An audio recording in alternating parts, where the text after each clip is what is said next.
Hello, everyone. I welcome you to this exciting moment here. Chigozendi, the host anchor. If you're joining us for the first time, please kindly hit the subscription buttons, give us a thumbs up, and of course, share this video as much as you can to intimate and educate people on the latest happenings here. And now, the topical issues for today is Seun Kuti. Where does he belong? Who is he?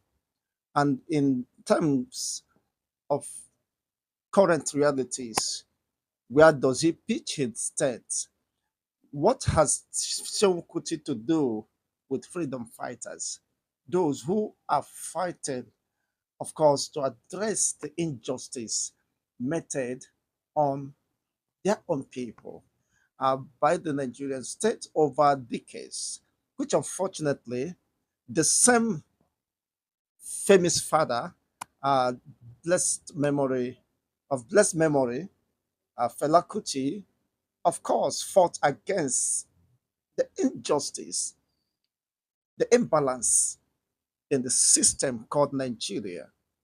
No, what effrontery, what rights, what moral right has Seun Kuti to criticize those whose agitation was predicated on the basis of addressing the injustice, the malfunctioning, misgovernance within the system, which, of course, has been there over the years, which unfortunately even led to the death of his father, Fela Kuti, who sincerely fought without bias. Of course, the bad people in government, the bad system. Now, the question is, Shehu, who happens to be about 41 years, the question is, did he understand what his father represents, what his father stood for, what his father believed and died for? His father believed in justice, he believed to fight injustice, and he did not spare anything, of course, to ensure that those perceived cruel people in governments who mismanage the public funds and endanger all as sundry within this Nigerian state was exposed. He fought regardless whether it is military junta or civilian dispensation. He stood out to condemn with all totality, of course, the heinous activities and inhuman activities carried out by this then or past governors and presidents of his time, which he directed them, he spoke against them, he exposed against them without any fear or favor. He believed in justice, and of course, he was able to overcome and conquer his own fear. But contrary to what I'm seeing about Shehu, who unfortunately happens to be the bad son of his father, what does he represent? What, where does he stand in terms of justice, in terms of equity and fairness, in terms of addressing the very fundamental issue bordering on the existence of the Nigerian people? How has he been able to fight for injustice? And now he came out without being ashamed of himself, criticizing Sunday Igboho, calling them names, they are not freedom fighters. Then who are you? In terms of freedom for your own people, you are more or less within your youthful age. I'm even older than you. By the age you declared, 11th of January 1983,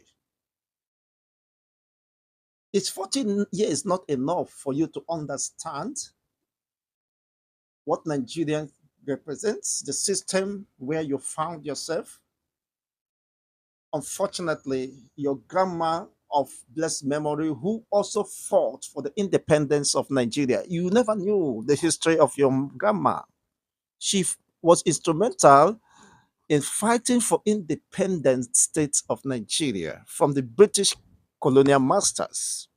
But unfortunately, he fought for the independence, and after the independence, what she expected was not what she's seen, and she condemned and criticized the then governments who are only driven by the selfishness and greed to truncate the system, to destroy the entire system.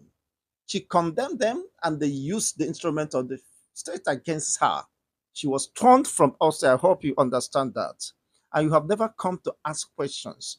What led to my grandma being massacred, being dealt with in such cruel and detestable manner?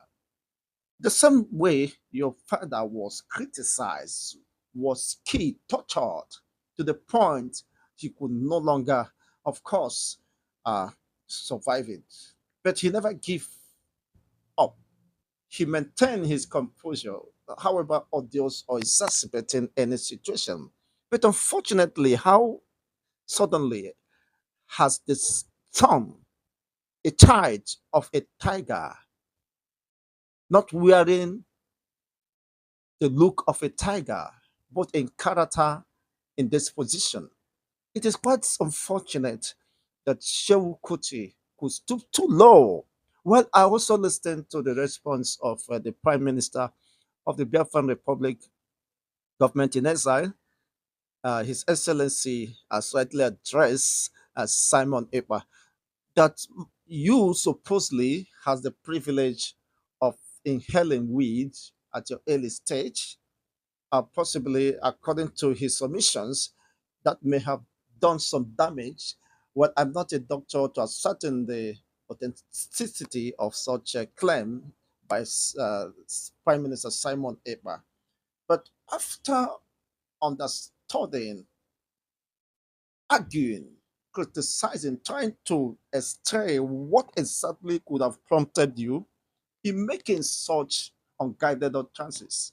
Of most recent, you accused one senior lawyer, P&ID, of fraud, which you later retract your statement and tender the public apology. Is that what you should be doing?